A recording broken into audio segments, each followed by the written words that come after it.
Assalamualaikum warahmatullahi wabarakatuh. Perkenalkan, nama saya Ahmad Dafaid Ratna, nomor absen 2 dari kelas 11-4. Dalam kesempatan kali ini, saya akan mempresentasikan tugas sejarah dengan tema tokoh penjajah samudera sebelum Konstantinopel jatuh.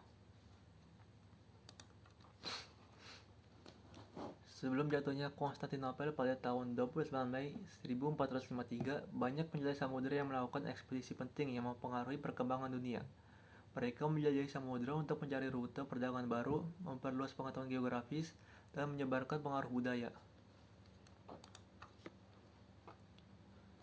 Tokoh pertama ada Marco Polo tahun 1254 sampai 1324. Marco Polo adalah seorang pedagang dan penjelajah terkenal dari Venesia, Italia.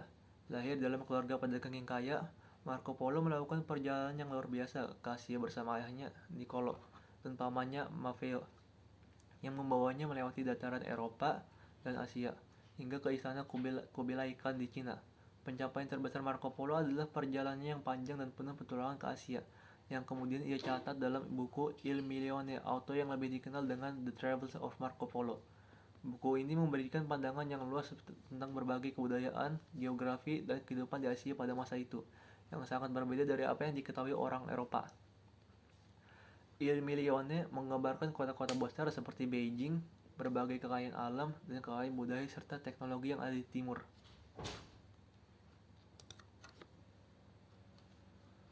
Tokoh kedua ada Ibnu Battuta, tahun 1304 sampai 1369.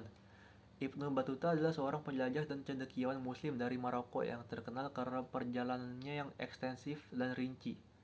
Lahir di Tangier, Ibnu Battuta memulai perjalanannya pada usia 21 tahun dengan tujuan menunaikan ibadah haji ke Mekah. Namun, perjalanannya jauh melampaui tujuan awal tersebut, membawanya menjelajahi lebih dari 75.000 mil melintasi 3 benua selama hampir 3 dekade. Dalam jangka waktu 30 tahun, Ibnu Battuta menjelajahi sebagian besar dunia Islam dan banyak negeri non-muslim termasuk wilayah Afrika Utara, Timur Tengah, Afrika Sub-Sahara, India, Asia Tenggara, dan bahkan hingga Tiongkok. Selama perjalanannya, ia mengunjungi banyak kerajaan kesultanan dan kota-kota besar, termasuk Kairo, Baghdad, Konstantinopel, Delhi, Malabar, dan Beijing. Setiap tempat yang dikunjungi mencerminkan keberagaman budaya, tradisi, dan sistem sosial yang ia amati dan catat dengan teliti. Tokoh ketiga ada Cheng Ho, tahun 1371 sampai 1433.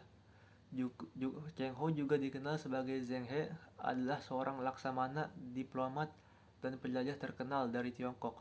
Lahir di provinsi Yunnan, Cheng Ho diambil sebagai tawanan pada usia muda oleh tentara Ming dan kemudian dibesarkan di istana kekaisaran di bawah Kaisar Yongle.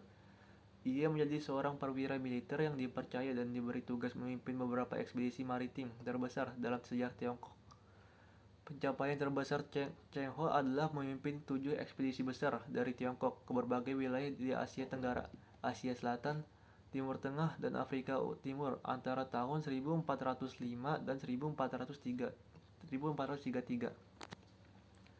Dalam perjalanan ini, armada kapal Cheng Ho yang terdiri dari ratusan kapal dan puluhan ribu orang mengunjungi negara-negara seperti Vietnam, Thailand, Indonesia, Sri Lanka, India, Arab Saudi, Yaman, Somalia, dan Kenya. Ekspedisi ini tidak hanya menunjukkan kekuatan maritim Tiongkok, tetapi juga membawa banyak barang dagangan dan hadiah, serta memperkenalkan budaya dan teknologi Tiongkok ke negara-negara yang dikunjungi. Tokoh keempat ada Leif Erikson, tahun 970 sampai 1020. Leif Erikson adalah seorang penjelajah Norse dari Islandia yang terkenal sebagai orang Eropa pertama yang mencapai Amerika Utara, yang ia sebut sebagai Finland. Leif Erikson adalah putra Erik the Red, pendiri koloni Norse di Greenland.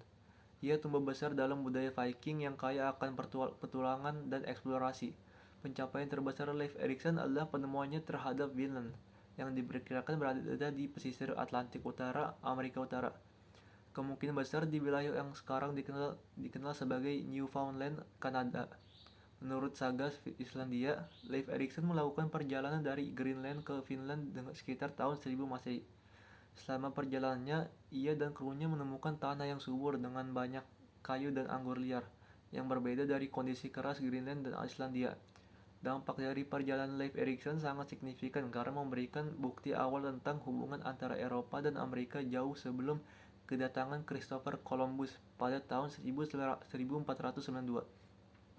Meskipun penemuan Leif Erikson tidak menghasilkan kolonisasi jangka panjang atau hubungan perdagangan yang berkelanjutan, catatan tentang Finland menunjukkan bahwa orang Eropa telah mencapai pantai Amerika Utara sekitar 500 tahun sebelum Columbus. Sekian dari presentasi saya. Maaf apabila ada salah kata. Wassalamualaikum warahmatullahi wabarakatuh.